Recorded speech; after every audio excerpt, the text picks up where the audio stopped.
Olá você telespectadora, olá você telespectador da TV Cultura. A partir de agora você acompanha a edição desta quarta-feira do Opinião Litoral com o Benjamin Rodrigues Lopes, médico, Marcelo Pavão, advogado, jornalista, analisando as notícias com você. Ontem a gente teve, não é o primeiro, tomara que seja o último, sequestro dramático, Marcelo Pavão, no Rio de Janeiro, na rodoviária, com violência, uma pessoa foi atingida, está em estado grave, foram feitos 16 reféns, inclusive um bebê de colo. Mas depois de 3 horas da ação do BOPE, o sequestro terminou e o sequestrador foi preso. Boa tarde, Paulo. Boa tarde, Benjamin. Boa tarde a todos que nos assistem. E boa noite, quem nos assiste à noite.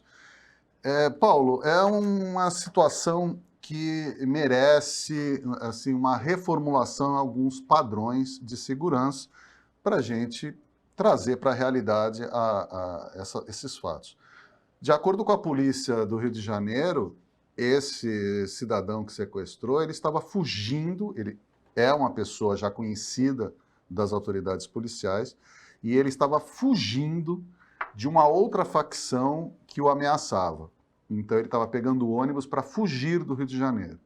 Então, as primeiras informações dão conta que ele teria confundido um dos passageiros do ônibus com um policial militar, teria pensado, e abriu fogo contra essa pessoa, dando origem ao sequestro. Então, assim, originalmente não era intenção de haver esse sequestro, foi uma consequência. O que eu quero destacar é a necessidade da ampliação da segurança também para as rodoviárias. Não é possível que uma pessoa entre armada num ônibus sem ter passado por nenhum detetor de metal, de nenhuma barreira de segurança. Ou seja, todos os passageiros de ônibus estão expostos à insegurança. Então, precisamos atualizar os nossos protocolos de segurança também nas rodoviárias, porque ontem foi mostrada de forma clara a fragilidade que a gente se encontra. Benjamin, boa tarde. Boa tarde. A partir de hoje, já que o Pavão está elegantíssimo, o seu tailleur de advogado, eu assumo o editorial de cinema em vídeo aqui. Porque vocês vão ver esse caso brevemente em todos os cinemas. Este rapaz cometeu um crime em 2018 e foi condenado a 8 anos de prisão em 2019. 8 anos de prisão. Ele já estava na rua. Aí ele assaltou uma van, ameaçou algumas pessoas, as pessoas da van conseguiram detê-lo. E olha que história bonita. Quando você detém alguém que tentou te assaltar, para onde você leva? Para o chefe do tráfico de drogas do bairro. Entregaram ao traficante que o tornou sob sua custódia. Ele conseguiu fugir do traficante, invade o ônibus e aí é o desfecho que o Pavão colocou. Ele confunde, porque o ônibus teve um problema técnico. Na hora de sair, ele achou que era a polícia invadindo o ônibus. E dá um tiro, acho que 3 tiros, no primeiro infeliz que entrou lá, um funcionário da Petrobras, que teve o pulmão, o coração perfurados, está em estado grave, foi transferido para o Hospital do Coração agora de manhã. E a gente reza muito para que ele se recupere. Corta a cena, passa para o próximo episódio. Manhã, tranquilo em Santos, noite confusa. Na Zona Noroeste, em Santos, 2 ônibus são queimados. O prefeito vai a público, bravo, sambando nas tamancas, dizendo que é inadmissível e, como medida, não circular um ônibus na Zona Noroeste à noite. Exijo segurança. Alguns usuários de ônibus também que moram na zona noroeste de Santos reclamam da distância muito grande entre as paradas dos coletivos. Em Guarujá, um líder de facção criminosa, um líder de patente alta na facção criminosa, Meia Folha, foi executado ontem na saída de uma lanchonete. Um vereador também ficou ferido nesse atentado, Benjamin. Eu só queria saber o que o vereador fazia com Meia Folha. Estava completando o currículo lá. Essa Guarujá, e a gente sabe que Guarujá hoje é o epicentro do tráfico de drogas aqui na Baixada. Os comandos estão instalados lá e a gente tem uma imiscuidade da prefeitura, dos órgãos públicos com o crime organizado. A gente tem um prefeito que foi preso, usou tornozeleira, não é o primeiro vereador que sofre um atentado mal explicado no Guarujá. A gente pode lembrar do Antônio, do Romazini. Agora, a polícia tem que, de fato, atuar. Quando a gente fala que tem que atuar, de fato, eu quero muito que a ex-finada Operação Escudo, que agora tem outro nome, vá atrás dos seus bandidos, prenda os seus bandidos, não por vingança, por um atentado contra um policial, mas por vingança ou por justiça contra o cidadão que é ameaçado. Uma pessoa ser executada no meio da rua, numa lanchonete, é algo muito assustador. Balas voam, pessoas são feridas. Ontem nós temos um caso, acho que nós vamos comentar muito durante a semana, que a polícia continua matando na nossa Baixada, chegou acima de 40 pessoas, e um desses perigosos criminosos que foi vítima do encontro com a polícia, por ter atirado na polícia, usava muletas. Esse assassinato, essa execução de um líder de facção criminosa em Guarujá tem características semelhantes a um outro assassinato de Guarujá do chefe de gabinete, então chefe de gabinete da ex-prefeita Antonieta, o Ricardo Joaquim, né, que também foi assassinado dessa maneira. O motoqueiro para, o garupa da moto executa. No caso do Meia Folha, ele saiu da lanchonete. No caso do Ricardo Joaquim, o garupa da motocicleta entrou na lanchonete. Bom, a gente tem boas notícias também. Em Bertioga, um bombeiro na Praia da Enseada, que estava no 8º andar, de folga, ele percebeu um afogamento no mar de um adolescente e deu tempo dele correr, chegar, nadar e salvar, Pavão. Então, Paulo, esse aqui é aquele exemplo Eu não passei para você antes não passei a notícia da execução em Guarujá, né? Então, Paulo, brevemente falando, as facções já estão em lutas para disputar o poder. Então, se a gente tinha alguma dúvida que o crime organizado já se instalou, agora essas dúvidas acabaram, porque já estão disputando o poder. Então já está instalado, agora é para discutir quem é que manda.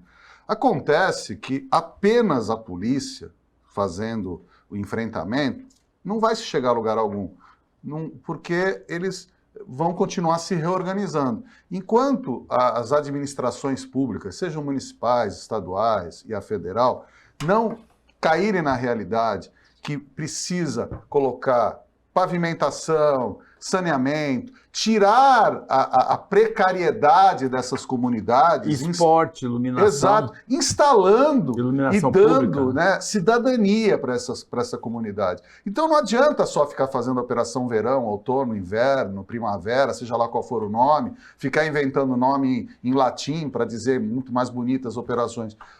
A operação policial ela precisa vir acompanhada de ações também de saneamento, de iluminação, de esporte, de cultura, de segurança, de instalação de moradias dignas, para acabar com a influência do crime. Porque como é que as milícias e o crime administram? Dando facilidades. Então, se a gente for pegar no Rio de Janeiro, TV a cabo é dada pela milícia, o gás, a luz, a alimentação. Então, a gente precisa cortar esse contato com a bandidagem para que a gente possa vislumbrar uma melhoria. Não adianta nada apenas a polícia atuar. E aqui não é uma crítica à polícia, é uma crítica aos nossos administradores que sobrecarregam a polícia e não dão condições de que o trabalho efetuado pela polícia tenha continuidade. Nem vou falar dos nossos legisladores, porque você que assiste Opinião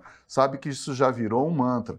Porque não adianta nada a polícia prender, que nem o Benjamin falou. Esse cidadão que estava no ônibus do Rio de Janeiro, ele foi preso, condenado a 8 anos, a menos de 8 anos. Né? Ele foi condenado né, de tempo e já estava na rua. É que nem esse meia-folha no Guarujá. Quer dizer, o cara é um líder da bandidagem, ele estava numa lanchonete? Como? Então, assim, é isso que a gente precisa ver. E a coisa é muito mais séria. Então, a gente precisa andar, não apenas. Agora, comentando do bombeiro de Bertioga, esse é aquele, fazendo uma analogia ao lema dos escoteiros, ao Sempre Alerta, esse bombeiro de Bertioga é um herói, porque ele é bombeiro 24 horas, ele estava na sua hora de folga, estava na sua casa, viu uma situação de emergência, não ficou, olha, vou ligar para a pessoa que está trabalhando, não, ele foi e se apresentou. Então não é à toa que a corporação dos bombeiros é vista como talvez o sistema de proteção mais eficiente, com mais confiança da população. Então, parabéns, você, bombeiro de Bertioga, que fez esse salvamento no horário de folga, você honra a sua farda, honra seu nome, honra a sua família, honra seu país, você é um herói. O nome dele é William Veja, ele tem 26 anos. 4 anos com prática de salvamento e 2 como incêndio. Veja bem, eu acho que a gente tem muitos problemas com todos os serviços públicos no Brasil. Mas a gente não pode ter um problema de caráter. Este bombeiro, William Veja, ele mostrou que ele serve o seu país, mas principalmente ele tem um compromisso com a vida. Eu fico imaginando se você, no 8º andar de um prédio, em férias, faria algo semelhante com ele. Não pode ficar na página 2 dos jornais. Tem que ter a foto desse homem. Ele tem que ter um nome lembrado e relembrado. E o mínimo que a gente espera é que o governador o homenageie publicamente, por extremo serviço de coragem. Entrar no mar já é perigoso, mas é a profissão dele. Mas no dia de folga, no dia de lazer, ele fazer todo esse esforço com compromisso com a vida, tem que ser muito bem honrado. Você não é oftalmologista, mas ele deve enxergar bem também, né? Eu não vou fazer a piada, é o William Veja. Se ele não visse... Não, porque do 8º andar, num prédio, ele perceber um afogamento no mar, ele deve ter uma visão muito boa também. Não, e a corrida? Ele deve ter descido a escada, atravessou a rua, correu a praia e chegou com fôlego. Parabéns. E apenas para citar, é uma notícia Benjamin, não sei se foi o ano passado ou retrasado, aquele caso do pai e da filha que estavam numa moto aquática e ficaram nas pedras. Os bombeiros também e isso no Guarujá, não era Bertioga, Guarujá, se jogaram no mar absolutamente bravio, daqueles que arriscaram a própria vida e salvaram as pessoas. Então, assim, a corporação dos bombeiros, na pessoa do... Como é o primeiro nome? Veja o William Veja. Parabéns aos bombeiros, mas William, volto a falar, você é um herói. Depois do intervalo, você acha que política deve se misturar com religião ou não? A gente volta já já.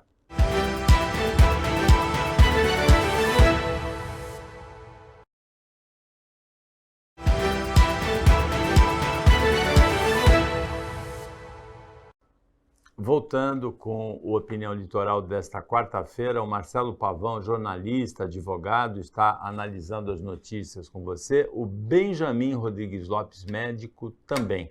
Pavão, uma pesquisa Datafolha feita na cidade de São Paulo mostrou eleitoralmente o empate técnico entre os pré-candidatos Guilherme Boulos e o prefeito Ricardo Nunes, que é candidato à reeleição. Mostrou o poder de influência do eleitor do Lula, do Bolsonaro, a popularidade, a aprovação do Lula, a aprovação do Tarcísio, ou a reprovação também, né? Agora, mostrou um dado interessante, que reprovam veementemente ou reprovam mais moderadamente a junção, a mistura de religião com política, 69% dos paulistanos. E aprovam, aceitam essa mistura de maneira total ou parcial, 31% dos paulistanos. Então, Paulo, eu vou... Você aceita a mistura de religião com política? Eu sou totalmente contra a mistura. Isso não significa que um pastor não possa ser político, ou um padre, ou um rabino, ou um sheik, ou seja qual for, uma mãe de santo, um pai de santo, eu não me oponho a que nenhum religioso siga a carreira política. O que eu me oponho é que, mesmo sendo religioso, coloque como pauta a religiosidade para a sociedade, principalmente quando não se garante a mais ampla possibilidade da crença, a liberdade total de culto, como é no Brasil. Eu tenho muito medo do fundamentalismo, seja de qual religião for. O fundamentalismo, para mim, esse sim precisa ser combatido. Por quê? Porque, historicamente, e não estamos falando de Brasil, vamos falar de mundo, vamos falar de história. Aqui estou com um expert do lado que depois vai... Desde que o mundo é mundo, as religiões têm sido usadas para poder, como projeto de poder. E o nome de Deus, o nome dos deuses nas politeístas, sempre são invocados para a manutenção do poder. E isso continua nos dias de hoje. Então é aquela história, ou você faz o que eu te mando, ou então você será castigado. Infelizmente, é uma prática que extrapola a religião. Então esse fundamentalismo tem que ser combatido. Se a pessoa é religiosa, acho que isso pouco importa. Não pode misturar a estação. Essa mistura é que eu sou contra. Agora, vou só para criar debate, eu sou completamente a favor. Religião e política se misturam, sim. Porém, não se mistura religião e política partidária. Acho que a gente tem que separar um pouco. Política é a arte de governar. Faz parte de uma boa religião te abrir os olhos, você aprender como é que é o mundo, o que é o mundo de Deus, o que é o mundo dos homens, você entender a solidariedade, ter princípios básicos. Porém, acho que não deve, padres, pastores, rabinos serem candidatos. Ou é uma coisa ou é outra. Eu gostaria muito, muito de encontrar esses 69% de pessoas que dizem que não apoiam a mistura e quando eu vou num templo, seja católico, protestante, e o pastor leva lá o seu candidato, eu nunca vi ninguém levantar e falar, não, vou embora porque eu não concordo. Se você olhar todas as nossas casas legislativas, da Assembleia do Estado, em Brasília, a Câmara Federal, ou então aqui embaixo, na Câmara Municipal, veja, me mostre uma que não tem um pastor hoje que não esteja lá fazendo. A bancada da Bíblia é uma das bancadas mais fortes do país. Isto é usar mal a política. A frase dai a César o que é de César quer dizer o seguinte, eu não tenho que me misturar diretamente, mas eu tenho que discutir política. Mas principalmente, eu não tenho direito de usar o meu rebanho para benefício próprio, para eu me eleger ou aqueles o quem eu gosto serem eleitos.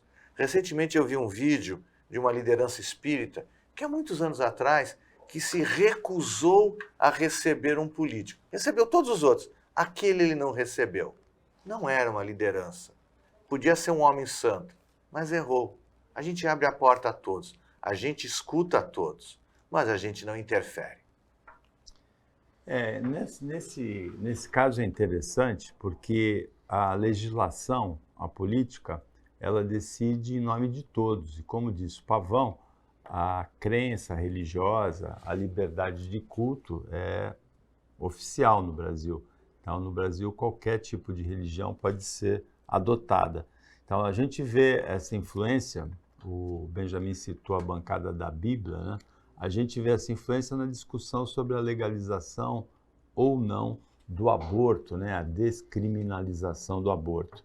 Os argumentos que são usados são argumentos religiosos e a decisão vale para quem não é religioso também, para quem não tem a mesma crença religiosa de quem decide. Eu acredito que religião não deva se misturar com política, estou entre os 69%. Agora, a vida partidária no Brasil, na semana passada, a gente comentou aquele caso do PL, em que um diretório da cidade de Medicilândia, no interior do Pará, elegeu para a presidência um assassino que cumpriu pena, um réu, confesso, do assassinato do ambientalista Chico Mendes em 88. E a presidência nacional do partido interferiu, afastou esse assassino, mas o presidente nacional do PL, Valdemar da Costa Neto, também foi preso, só que por corrupção. Então não tem grande autoridade moral. Aliás, menos, porque o de Medicilândia, o assassino, ele já cumpriu a pena, ele já está em dia com os direitos de cidadania dele.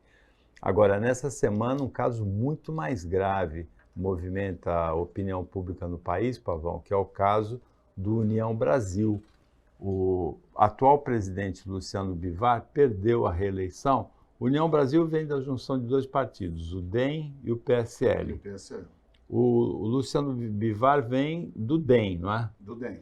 O principal aliado dele, Antônio Rueda, ele compôs com o DEM, com o DEM que estava longe da direção e assumiu e ganhou a eleição.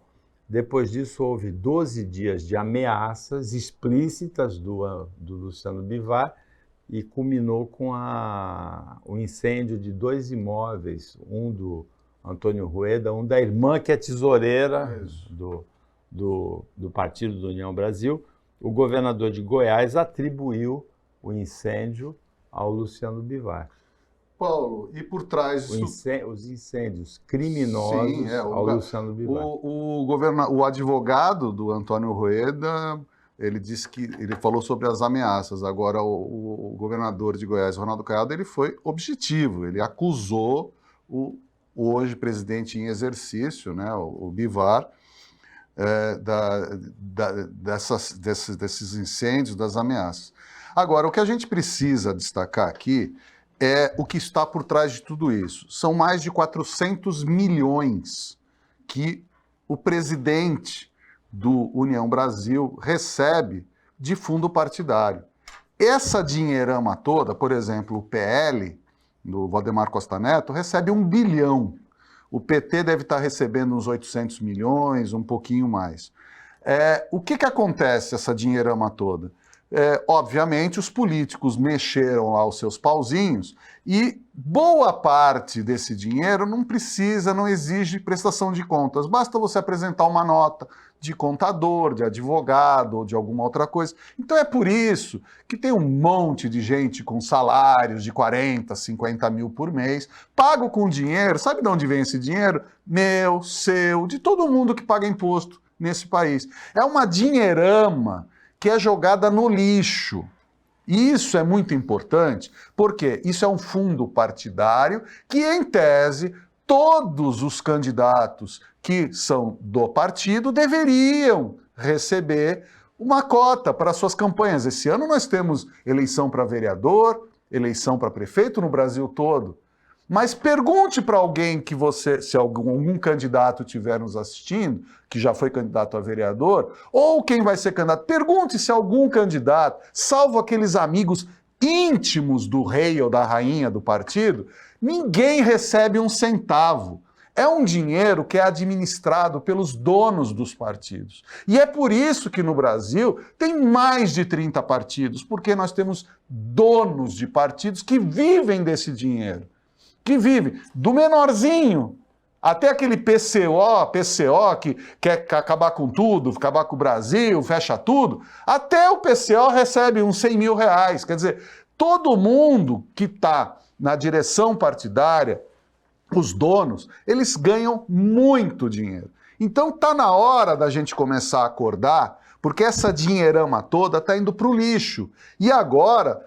essa disputa da União Brasil escancarou a realidade da história. Não é uma busca por poder, olha, queremos um projeto melhor. Não, não se fala em projeto, não se fala no trabalho. O que se tem é muito dinheiro na conta para pouquíssimas pessoas decidirem seu destino. Então a gente precisa falar sobre esse assunto, colocar o dedo na ferida, porque a situação ela só tende a piorar. Veja, está claro, se um governador de estado acusa o presidente do partido de ser o autor, ele não seria tão leviano. Eu não estou dizendo que ele está... Olha, tudo que o Caiado fala eu assino embaixo. Mas imagina um governador de estado dar uma declaração dessa e ser mentirosa. A gente precisa falar desse fundo partidário, que é uma vergonha nesse país. Meu segundo filme que eu vou dirigir é um partido nanico encontra com um ex-militar da reserva que teria saído do exército por problemas internos. Esse partido nanico cresce, elege este homem presidente da República. O partido é o PSL, o presidente Antônio Bivar, o presidente da República Jair Messias Bolsonaro. No meio do governo há uma briga, um racha entre Bivar e o presidente da República, pelo poder dentro do partido. Bolsonaro sai, tenta fundar um outro partido e não consegue.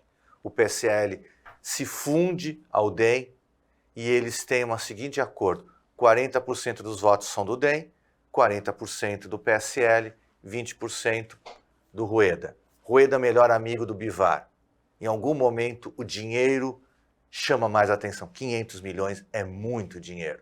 Rueda rompe com o Bivar, se alia com o DEM, tomam conta do partido. O presidente do partido tranca as portas do partido, não permite que o novo presidente entre. Diz que a eleição foi fajuta. E, de repente, a casa do novo presidente pega fogo e da irmã. Dá filme. Eu me lembrei, juro por Deus, eu vinha para casa dirigindo o carro e me lembrei de um outro caso muito parecido. Ex-presidente Collor, com o seu partido nanico, o seu tesoureiro, assassinatos, amante, colchão queimado. Nunca foi esclarecido. Há algo de podre aí, já dizia Shakespeare, no reino da Dinamarca. Aliás, é bem longe do reino da Dinamarca. É em Brasília, em Pernambuco, né? O Opinião Litoral volta depois do intervalo. Fica com a gente, que é bem pequenininho.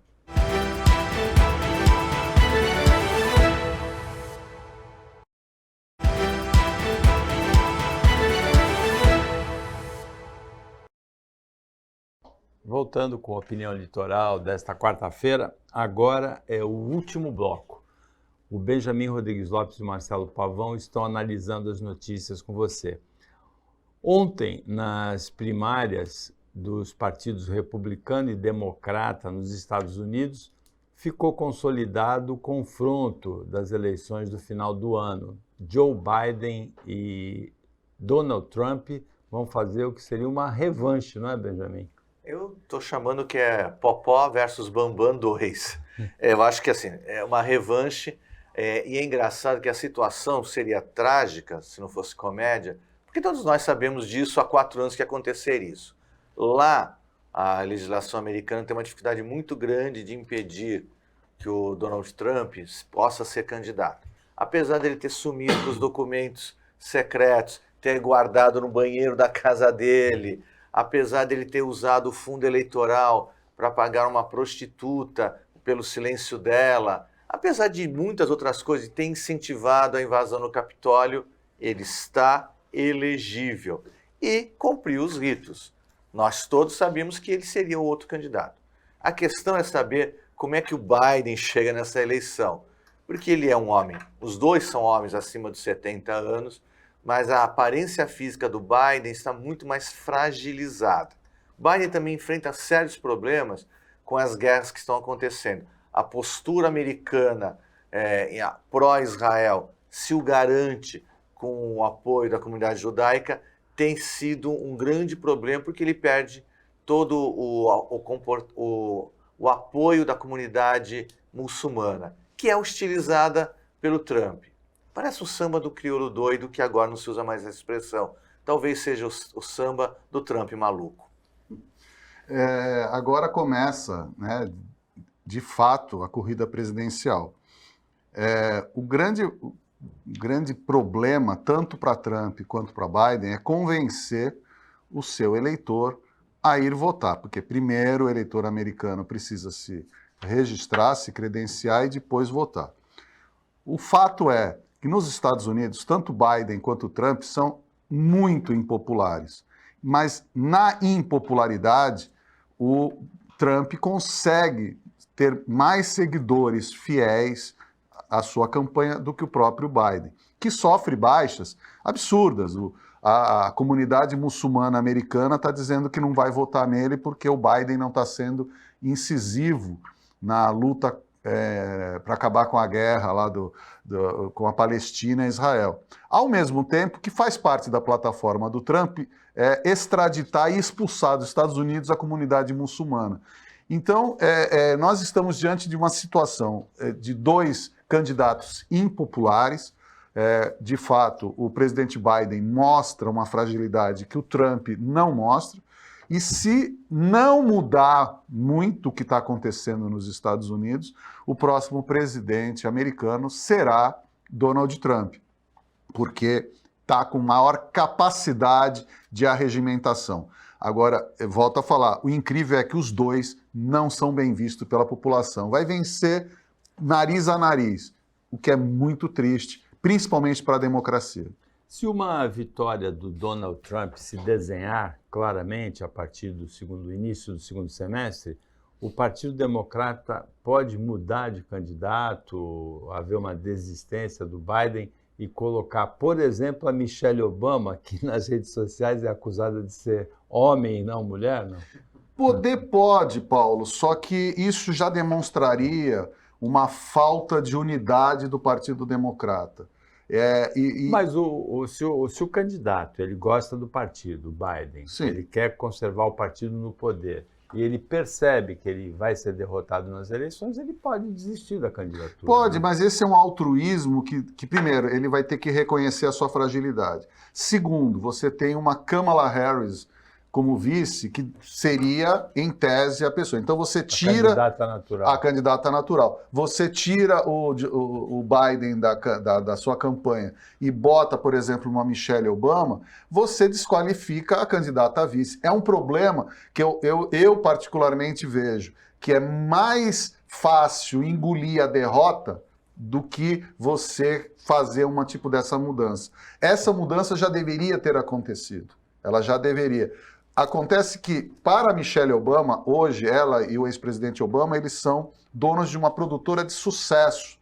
Já ganharam Grammys, Oscars, Emmys, e eles estão fazendo cultura para os Estados Unidos. Eles estão produzindo conteúdo cultural, trazendo, por exemplo, teve o filme inclusive concorreu ao Oscar, do Colman Domingo, Rustin, sobre o publicitário que estava por trás daquela grande marcha dos 100 mil em Washington, que o Martin Luther King falou, eu tenho um sonho. Então, eles estão com um trabalho paralelo. Não acredito que tanto o ex-presidente ou como a sua esposa Michelle se candidatem. O problema mesmo que eu vejo, e aqui é uma opinião, né, é que o Biden perdeu o timing de lançar a Kamala Harris como candidata. Sabe? Eu acho que o Biden deveria ter saído da cena e ir produzindo. Só que a Kamala se escondeu durante essa atual. Quase não se vê. A gente está vendo agora, semana passada, que ela começou a aparecer. Não sei, se ela, de repente, começar, pode ser que a gente tenha uma Kamala Harris e uma vice, Michelle Obama. Isso é muito mais plausível do que o Biden. Mas eu não acredito que o Biden saia da campanha, porque ele é um político das antigas, foi senador com 29 anos e nunca mais saiu do mandato. Eu não acredito que ele abra a mão.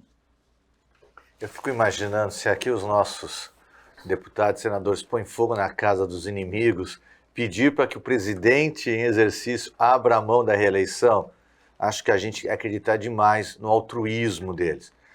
Acho que seria uma saída mais justa e mais honesta o presidente dos Estados Unidos não concorrer à reeleição. É a única chance dos democratas.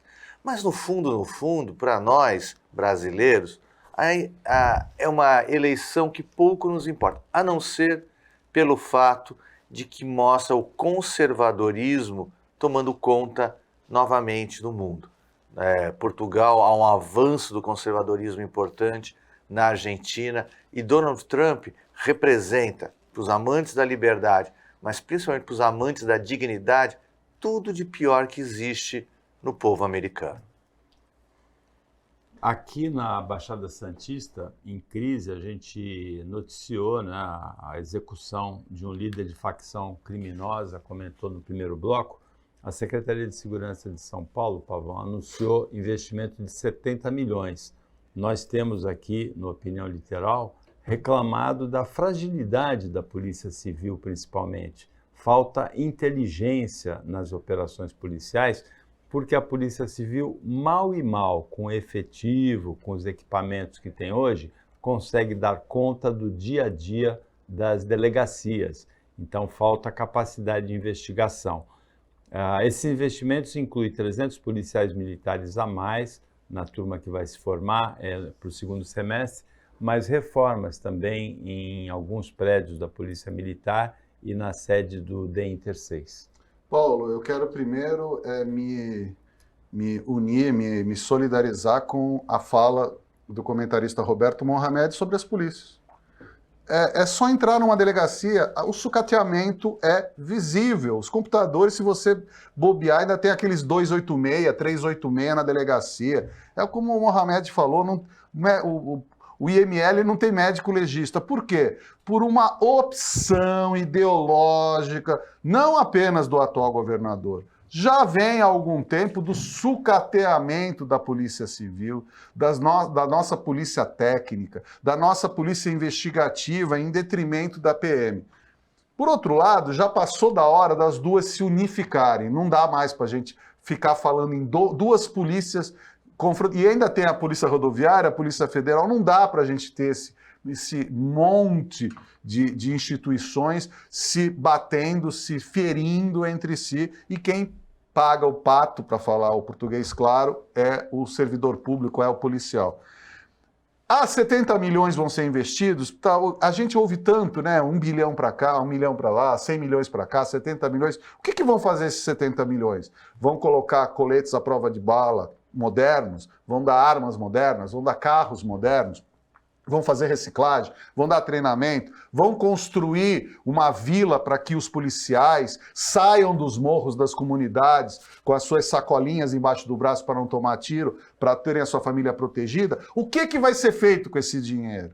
É esse que é o grande problema. Aqui no Porto já era para ter um Forte Apache, um bunker gigantesco para botar medo na bandidagem. A gente está vendo a bandidagem se profissionalizar cada vez mais e a gente está para trás. Então, eu gostaria de saber, se vão investir 70 milhões, digam onde, como, por quê, de que forma isso vai ser. Isso vai trazer tranquilidade para o trabalho dos policiais ou isso vai trazer tranquilidade apenas para o gestor dizer eu dei 70 milhões, olha que lindo, eu dei 70 milhões. Eu acho que o dinheiro não é nada.